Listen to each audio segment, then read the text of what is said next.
बलिया उत्तर प्रदेश का सबसे पिछड़ा जनपद है। यहाँ पर कोई भी कल कारखाने और रोजगार नहीं है। समाजवादी पार्टी की सरकार में एक सार्थक प्रयास हुआ था और समाजवादी पार्टी के तत्कालीन मुख्यमंत्री आदरणीय श्री अखिलेश यादव जी ने बलिया के मान सम्मान के लिए पूर्व प्रधानमंत्री समाजवादी प्रधानमंत्री चंद्रशेखर जी के नाम पर यहाँ पर विश्वविद्यालय और स्पोर्ट्स कॉलेज देने का काम किया गया था।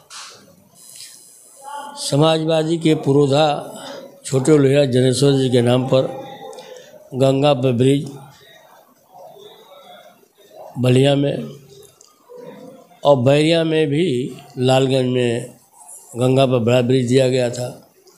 2 ब्रिज जो है सरजू नदी पर दिए गए थे कि यातायात की सुविधा मजबूत होगी तो क्षेत्र का विकास हो जाएगा। हमारी सरकार को गए 7 साल हो गया, लेकिन आज 7 साल में वो यूनिवर्सिटी पूरी नहीं हो पाई है। जो कुछ भी देख रहे हैं वो समाजवादी पार्टी के ही कार्यकाल के पैसों से हुआ है और स्पोर्ट्स कॉलेज जितना बना था समाजवादी पार्टी के शासनकाल में उसी पर वो रुका हुआ है। समाजवादी पार्टी के शासनकाल में पूर्ण ब्रिज के काम जनेश्वर से का आज तक जो है अप्रोच का भी कार्य पूरा नहीं हो पाया है।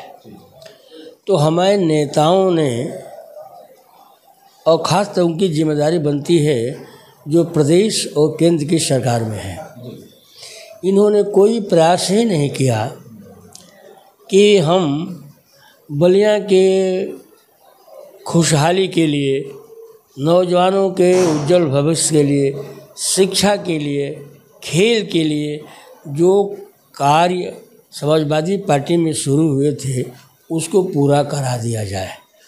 आवागमन के लिए जो पुलों का जाल बिछ रहा था उसको पूरा करा दिया जाए।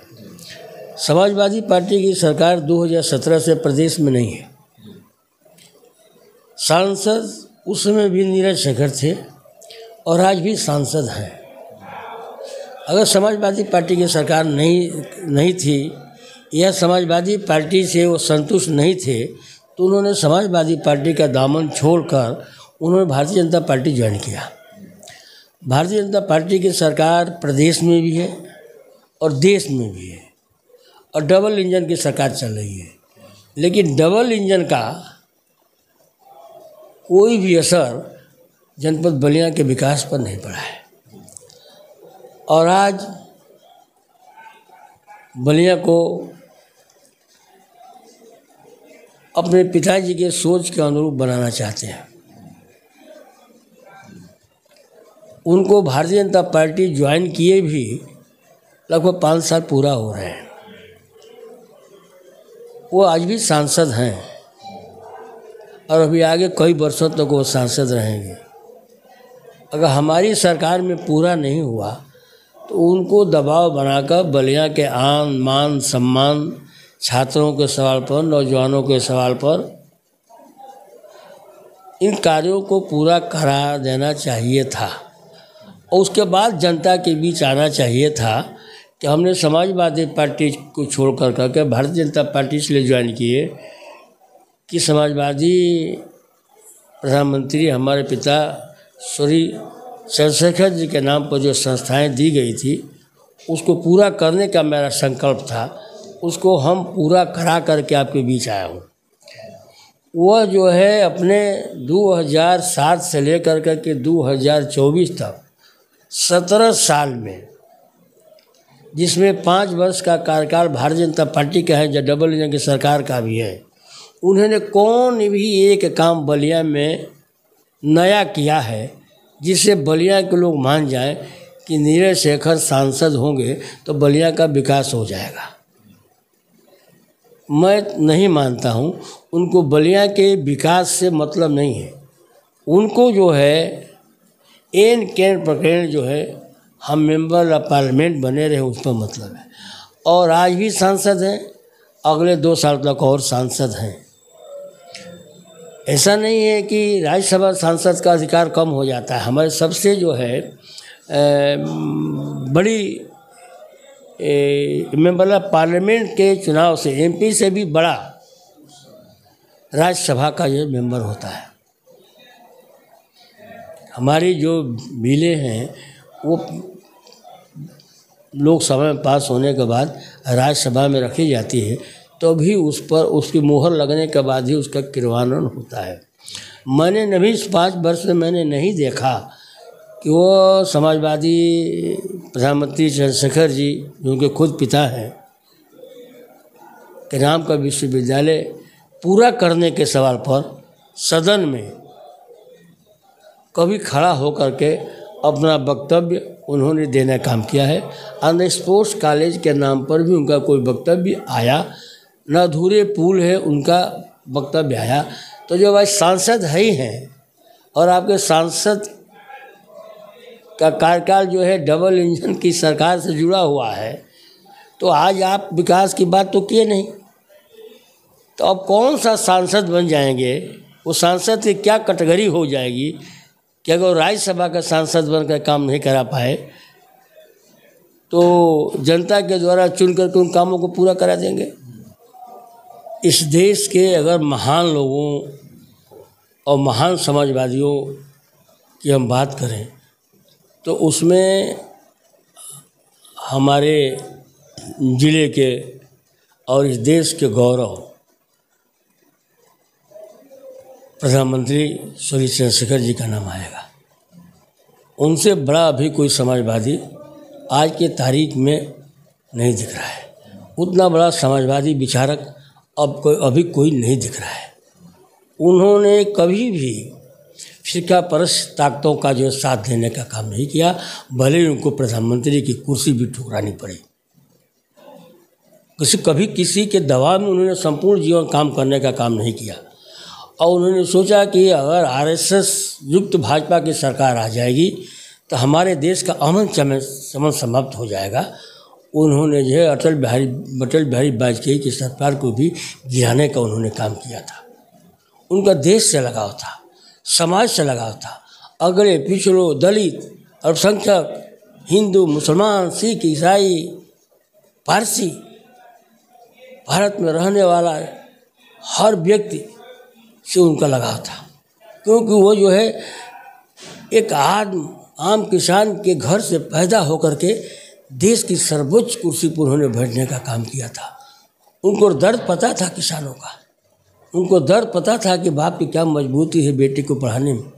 उन्हें बलिया से कम हजारों लोगों को उन्होंने जो है MBA और मेडिकल में एडमिशन करा करके उतने परिवारों को उन्होंने मजबूत करने का काम किया। अब उनकी तुलना उनकी बेटी से की जाए, उनकी विरासत को अगर उनके बेटे और उनके लोग सोच रहे हैं तो वही विरासत आनी चाहिए जो चंद्रशेखर के विचारों में था। अगर वह विचार इनमें आ जाए तो आज भी अगर समाजवादी पार्टी की समाजवादी सोच पैदा हो जाए तो आज भी बलिया उनको सांसद बनाने को तैयार है। चंद्रशेखर जी जब तक रहे तब तक हमारे राष्ट्रीय अध्यक्ष उस समय के आदरणीय मुलायम सिंह यादव जी ने उनको समर्थन देने का काम किया। उनके न रहने पर भी बिना शर्त समर्थन देकर करके उनके बेटे को संसद में पहुंचाने का काम किया, इसलिए कि वो समाजवादी प्रधानमंत्री चंद्रशेखर जी के बेटे थे। आज उनको समाजवाद से कुछ लेना देना नहीं है, उनको किसी दलित से मतलब नहीं है। बता दें कि 17 साल के कार्यकाल में किस दलित की हजा कर करके वो उसको सम्मान बढ़ाने काम किए हैं और उसको अपने साथ बैठा कर सम्मान बढ़ाए हों। किस पिछड़ों के साथ वो खड़ा हुए हैं। हम अगर सांसद हैं तो हमें निधि है तो हम जितने बांटने का काम करते हैं, अपने कार्यकर्ताओं को दे देते हैं। तो किसी को निधि दे करके अपना कार्यकर्ता बना लेना ये सोच नहीं है, ये समाजवादी सोच नहीं है। समाजवादी सोच ये है कि हम बलिए में रहते हैं, उनका घर बलिए में है और अस्पताल से 500 मीटर की दूरी पर है। अस्पतालों की दीवारें जो है लोगों के पान के थूक से भरी हुई हैं। आपका अस्पताल जो है रेफर अस्पताल बन करके रह गया है। अस्पताल के सारे डॉक्टर जो है सरकारी काम कम और व्यक्तिगत प्रैक्टिस अधिक करते हैं। इस 17 सालों में इस पर ध्यान दिए होते ताकि बलिया का अस्पताल रेफर अस्पताल के रूप में नहीं होता। आज हमारे लोगों को जो है और जनपद के लोगों की जो है स्वास्थ्य की सुविधा यहाँ पर प्राप्त हो जाती। तो उन्होंने स्वास्थ्य के क्षेत्र में काम किया। न उनके पिताजी के नाम पर विश्वविद्यालय समाजवादी पार्टी ने दिया, बनवाने का काम किया, न उसको पूरा करके छात्रों के लिए काम किए। जहाँ आज का नौजवान जो है खेल का प्रेमी है, उनके अंदर जुनून है स्पोर्ट्स का, उसको भी उन्होंने पूरा करने का काम नहीं किया। ऐसे कर कहते हैं प्रोसेस में सरकार इस पर धन खर्च कर रही है।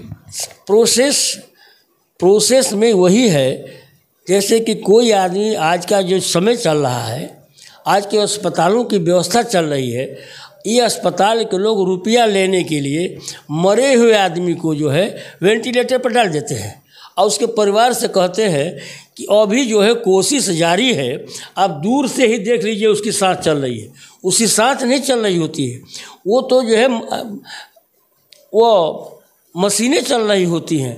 इनका प्रयास जारी है। अरे हमारा प्रयास जो हमने 15-16 में यूनिवर्सिटी दिया, आज 10 साल होने जा रहे हैं। वो लड़का जिसके मन में होगा कि हम बलिया का रहने वाले हैं, हम बलिया की यूनिवर्सिटी से जो है हम जो है सारी डिग्री लेकर के वापस जाएंगे, तो उसका तो वो जो अब वो हो गया होगा 28 वर्ष का। अब तो उसको नौकरी भी नहीं मिलनी है और आगे का कोई भविष्य भी नहीं है। कौन सा प्रोसेस तो ये होता है कि हम सब ठीक ठाक चल रहे हैं, उसका कोई वाह विस्तार करना है, उसमें हम लगे हुए हैं। अभी तो आपकी यूनिवर्सिटी की दशा वो है कि 3 महीने तक तो आपकी यूनिवर्सिटी अपने प्रांगण में चलती ही नहीं है, वो तो बलिया के किसी विद्यालय में चलती है। इस पर कोई विचार हुआ?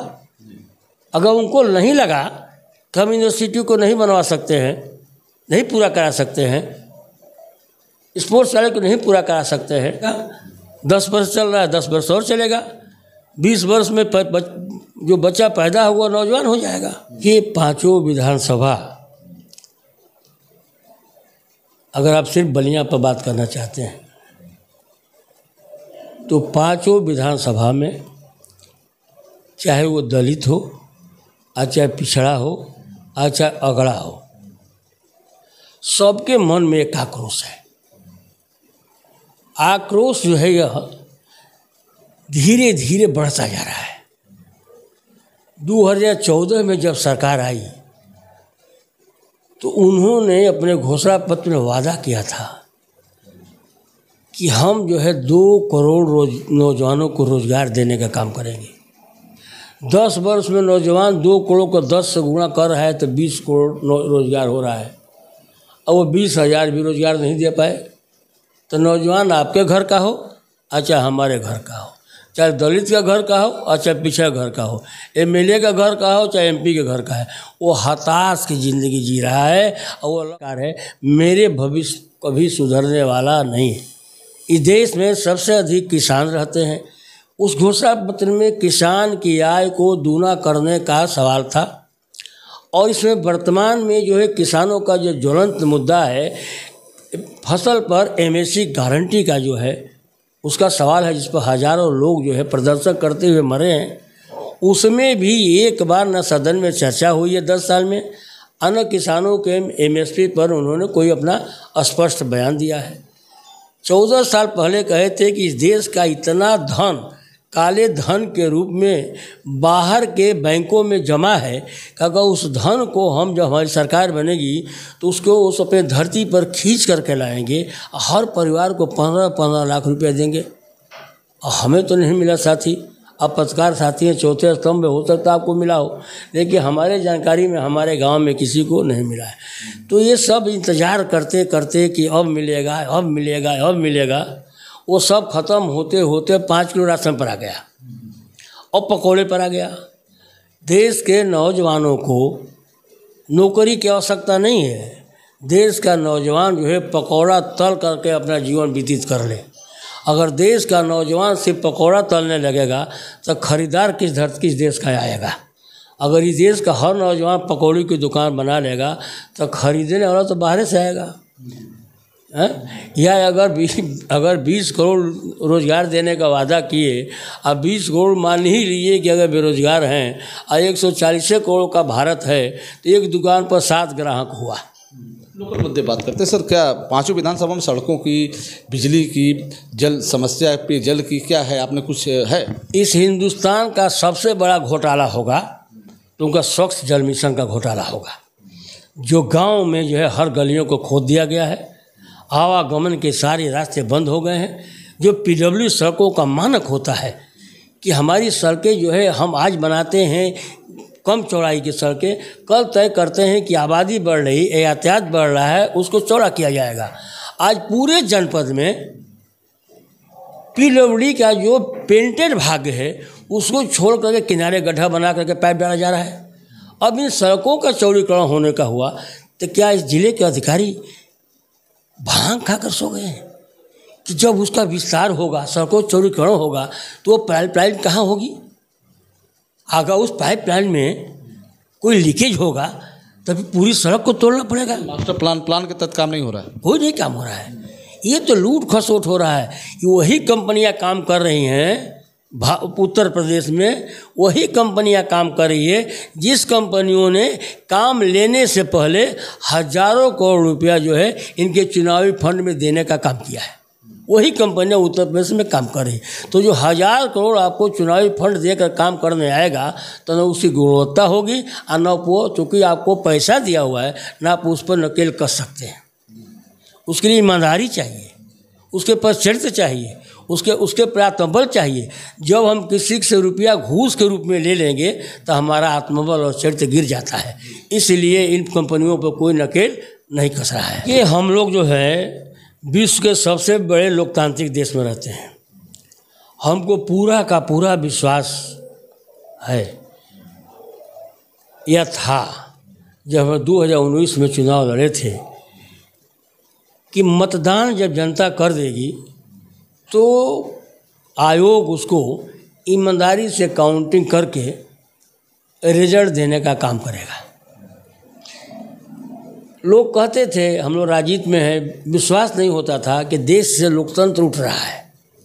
देश से आयोग पर भी प्रश्नवाचक चिन्ह जो लगाते थे उस पर हम लोग मरहम लगाने का काम करते थे कि ऐसा नहीं होगा, ये स्वतंत्र एजेंसियां हैं।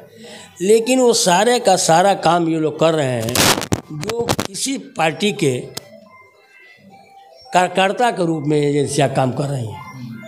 यह निष्पक्ष नहीं रह गई हैं। भारतीय जनता पार्टी के जो है संगठन के रूप में ये लोग काम कर रहे हैं और यह जो है लोकतांत्रिक देश के लिए कहीं से भी बेहतर नहीं है। अगर देश से लोकतांत्रिक व्यवस्था समाप्त हो जाएगी तो निश्चित रूप से भारत से संविधान समाप्त हो जाएगा और जब भारत से संविधान समाप्त हो जाएगा तो फिर हमारे भी बोलने पर ताला लगेगा और आपके सवाल पूछने पर भी ताला लग जाएगा। हर आदमी को सोचना चाहिए कि जब हम बाढ़ से हमारा घिरा हुआ क्षेत्र है तो उसकी तैयारी हम पहले कर लें। चूँकि विभागों पर किसी का कंट्रोल नहीं है, उसकी मॉनिटरिंग अच्छी तरह से नहीं हो रही है। जब मैं अक्सर देखता हूँ कि जब बाढ़ आती है, अब पता चलता है कि सरजू नदी में बाढ़ आ गई है, अब बलिया गंगा नदी में आने वाली है, तो जो है इस जनपद में जो है हजारों ट्रक बोल्डर आने लगता है और हजारों लाखों बोरियों में जो बालू भरने लगते हैं। क्या इनको पता नहीं होता है कि यह बाढ़ का इलाका है, उसकी तैयारी समय से पूरा कर लें? वो इसलिए समय से पूरा नहीं करते हैं कि उनका काम दिखने लगेगा। अब बाढ़ में इसलिए काम करते हैं कि हम उस जो है सरकार के धन को लूट लेंगे और मेरी कोई जांच नहीं हो पाएगी। अगर जितना पैसा बाढ़ क्षेत्र में बाढ़ विभाग को मिला है, अगर उस पैसे का सही से सदुपयोग हो गया होता तो हमारे बलिया के कई गांव जो है उजड़ने से बच गए होते। हम अगर आपके मेंबर ऑफ पार्लियामेंट जनता ने मुझे चुना तो हम आपके सवाल पर सड़क से लेकर सदन तक अपने बात को उठाने का काम करूँगा, सदन के सामने भी बैठूँगा बलिया के सवाल पर कि बलिया की स्थिति क्या है। सदन में नहीं सुना गया तो सदन के बाहर बैठूँगा। यहाँ पर प्रदेश के मुख्यमंत्री को मैं सजेस्ट करूँगा, वो नहीं सुनेंगे तो आज मेंबर ऑफ पार्लियामेंट उनके विधानसभा के सामने बैठूँगा। या कलेक्टर नहीं सुनेंगे, यहाँ के अधिकारी नहीं सुनेंगे तो लोकतांत्रिक तरीके से अपनी बात को मनवाने के लिए सड़कों पर बैठने का काम करूँगा, ताकि जनता ये सोचे कि यह सांसद हमारा जो है हमारे लिए काम कर रहा है, हमारे बबूदी के लिए काम कर रहा है। तो देश के सवाल पर कोई समझौता नहीं, अपने मतदाताओं के सवाल पर कोई समझौता नहीं।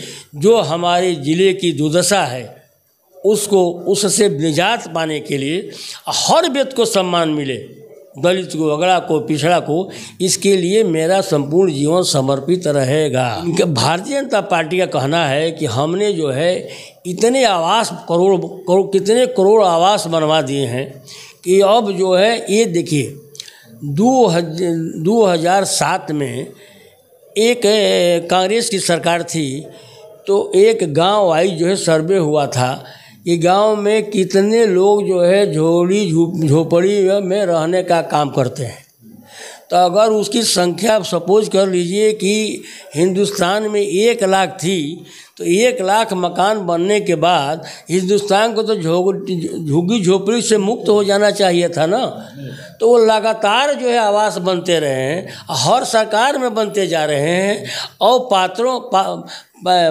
पात्र व्यक्तियों की कमी नहीं हो पा रही है। तो मैं निश्चित रूप से कहूँगा कि ये सरकार के बहुत बड़े खजाने की लूट जो है इस योजना के तहत की जा रही है।